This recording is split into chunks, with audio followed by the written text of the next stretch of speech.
हाँ, नमस्कार साथियों। आज मैं आपको हरियाणा के स्वास्थ्य विभाग में हुए करोड़ों रुपए के दवाई खरीद घोटाले के बारे में बताना चाहता हूँ, जिसकी ईडी जांच करवाने के लिए मैंने हाईकोर्ट में याचिका दायर की थी, जिसको अब डिवीजन बेंच ने चीफ जस्टिस को पीआईएल के रूप में सुनने के लिए भेज दिया है। यानी कि अब मामला याचिकाकर्ता व ईडी या पुलिस के बीच न रहकर जनहित का हो गया है। साथियों, आपको याद होगा कि उप मुख्यमंत्री दुष्यंत चौटाला ने तथ्यों के साथ कहा था कि लगभग ये 300 करोड़ से ऊपर का घोटाला है और उन्होंने मामले में सीबीआई जांच की मांग की थी, लेकिन आज तक उस मामले में कुछ नहीं हुआ। तो साथियों, इसी कारण से हमने जांच के लिए, जब राजनीतिक लेवल पे कुछ नहीं हुआ, तो हमने ईडी को व विजिलेंस ब्यूरो को लिखा कि ये मामला कितनी संजीदगी भरा है, क्योंकि आप देखेंगे पूरी वीडियो के बाद कि ये मामला सिर्फ हमारे पैसे की लूट का मामला नहीं है, बल्कि ये मामला हमारे स्वास्थ्य से भी जुड़ा हुआ है। हमारे स्वास्थ्य से भी खिलवाड़ किया गया, क्योंकि बहुत सारी फर्म ऐसी थी जिनके पास में ड्रग लाइसेंस नहीं था, जिनके पास सिर्फ करियाने की दुकान की रजिस्ट्रेशन थी।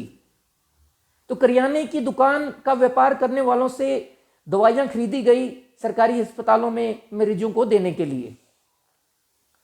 तो साथियों, जिस घोटाले को उप मुख्यमंत्री ने 300 करोड़ का बताया था, और उस मामले के भी सीबीआई ईडी सो तो जांच करवाने की दूर की बात है, जिसमें एक एफआईआर तक आज तक रजिस्टर नहीं की गई है, जिसमें कई जिलों से, क्योंकि मामले की जांच के लिए कई जिलों में जिला स्तर की कमेटियां बनाई गई थी, और जैसे कि रेवाड़ी की कमेटी ने एफआईआर की सिफारिश की थी, लेकिन आज तक भी वो एफआईआर नहीं हुई है। तो ये हमारी सरकार किस तरफ जा रही है? कई मामलों में दोस्तों 16 गुना मार्केट दाम से ज्यादा दाम पर दवाइयां खरीदी गई। बहुत बड़ी कंपनियों के पास तो ड्रग लाइसेंस भी नहीं है, जिनकी रजिस्ट्रेशन करियाना की दुकान के रूप में हुई है। 125 करोड़ के तो दस्तावेज उपलब्ध हैं, रिकॉर्ड पे हैं, लेकिन उसके बावजूद भी साथियों कोई मामले में जो है जांच अब तक नहीं हुई है। हरियाणा के फार्मेसी काउंसिल के चेयरमैन व उनके बेटे पर आरोप लगे थे कि ये पूरे घोटाले को उन द्वारा अंजाम दिया गया है। तो शायद इसी कारण से इस मामले की जांच नहीं हुई, क्योंकि इतने बड़े लेवल के सरकार में ओहदे पर बैठे हुए लोग इस मामले में संलिप्त हैं।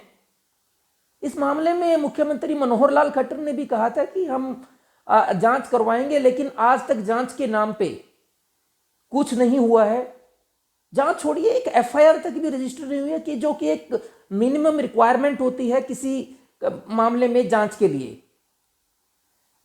कुछ उदाहरण मैं आपको दे रहा हूं कि जो कि किसी जांच का नहीं है। आप हर एक व्यक्ति को पता है कि उनके मूल्य क्या हो सकते हैं और इसमें जांच होनी चाहिए कि नहीं होनी चाहिए। कि जैसे कि फतेहाबाद में 22 रुपए का ब्लीचिंग पाउडर जो है 76 रुपए में खरीदा गया, और कई करोड़ों की इस तरह खरीदारी की गई। फेस मास्क जिसकी जो मार्केट वैल्यू 4 रुपए 90 पैसे थी, क्योंकि ये टेंडर में जो है ये रेट दिए गए थे, उसकी कीमत 95 पैसे है मार्केट में, उसको 4 रुपए 90 रुपए में खरीदा गया। इसी तरह 500 ग्राम का कॉटन रोल जिसका टेंडर रेट 99 रुपए था, उसे 140 रुपए में खरीदा गया, यानी कि टेंडर में खुद उसका 99 रुपीज रेट था। इसी तरह से हैंड सैनिटाइजर 195 रुपए के स्थान पर 325 रुपए में खरीदा गया। इसी तरह बीपी जांचने की मशीन जिसकी मार्केट कीमत 780 रुपए है, उसको 1650 रुपए में खरीदा गया। इसी तरह एक दूसरी आइटम है जिसका कोई मुझे नाम नहीं पता, 10 रुपए का रेट है, लेकिन उसको जो है 45 रुपए में खरीदा गया। और जिला जींद में 2 रुपए 79 पैसे की प्रेगनेंसी जांच की ट्रिप वाली किट थी, जो उसको 6 रुपए, पहले 6 रुपए में खरीदा गया, फिर 16 रुपए में, और फिर 28 रुपए में खरीदा गया। जिले के सिविल सर्जनों ने न केवल दवाइयां और उपकरण महंगे दाम पर खरीदे, बल्कि ऐसी कंपनियों से दवाई खरीदी गई जो सिर्फ कागज पर मौजूद हैं। साथियों, आपको हैरानी होगी कि रिकॉर्ड, क्योंकि मैं खुद भी कुछ भी अपने पास से नहीं बोल रहा हूं, इसके तथ्य जो है रिकॉर्ड पर मौजूद है, हमने कोर्ट में भी लगाए हैं, कि एक व्यक्ति जाली सिक्के बनाने के जुर्म में तिहाड़ जेल में बंद है। उसके नाम पे कंपनी रजिस्टर है। हिसार में वो कंपनी न सिर्फ टेंडर प्रोसेस में पार्टिसिपेट करती है, उस व्यक्ति के जो तिहाड़ जेल में बैठा है उसके टेंडर प्रोसेस में सिग्नेचर भी हुए। यानी कि वो व्यक्ति जो है बाहर, ये दिखाया गया कि वो बाहर है और वो टेंडर प्रोसेस में पार्टिसिपेट किया गया, उसकी कंपनी को टेंडर भी मिला। और आरोप है कि इस विभाग का, स्वास्थ्य विभाग का ही एक व्यक्ति उस तिहाड़ जेल में बैठे हुए व्यक्ति के नाम से एक कंपनी बनाकर खुद व्यापार कर रहा था। देखिए हमारे स्वास्थ्य के साथ कितना बड़ा खिलाड़ है। क्योंकि मैं क्यों कह रहा हूं कि किसी भी दवाई को बनाने के लिए एक ड्रग लाइसेंस की जरूरत होती है।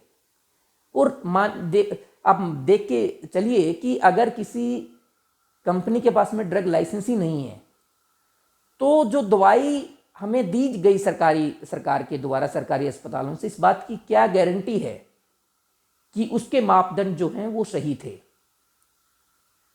तो इस तरह से जो है ये फर्जीवाड़ा स्वास्थ्य विभाग में रचा गया। बड़े दुखद बात है कि एक बार कोई राजनीतिक मुद्दा बनता है तो उसके बाद उसे कोई पूछता ही नहीं है। ये मामला भी जो है उप मुख्यमंत्री दुष्यंत चौटाला ने उठाया जरूर, लेकिन उसके बाद जो है उन्होंने आज तक नहीं संभाला कि इसमें कुछ कार्रवाई हुई या नहीं हुई। क्योंकि शायद लगता है कि राजनीतिक समीकरण बदल गए और उसके बाद जो है मामला ठंडे बस्ते में चला गया। तो इसी कारण से एक याचिकाकर्ता हैं, बेचारे रिटायर्ड सर्विस से हैं, जगविंदर कुल्हाड़िया, तो वो मेरे पास आए कि इस तरह मामला है। तो मैंने कहा कि भी पहले डायरेक्ट हाई कोर्ट आने की बजाय हमें ईडी को और विजिलेंस ब्यूरो को इस मामले की सूचना देनी चाहिए। हमने गुप्त सूचना जो है स्टेट विजिलेंस ब्यूरो को दी।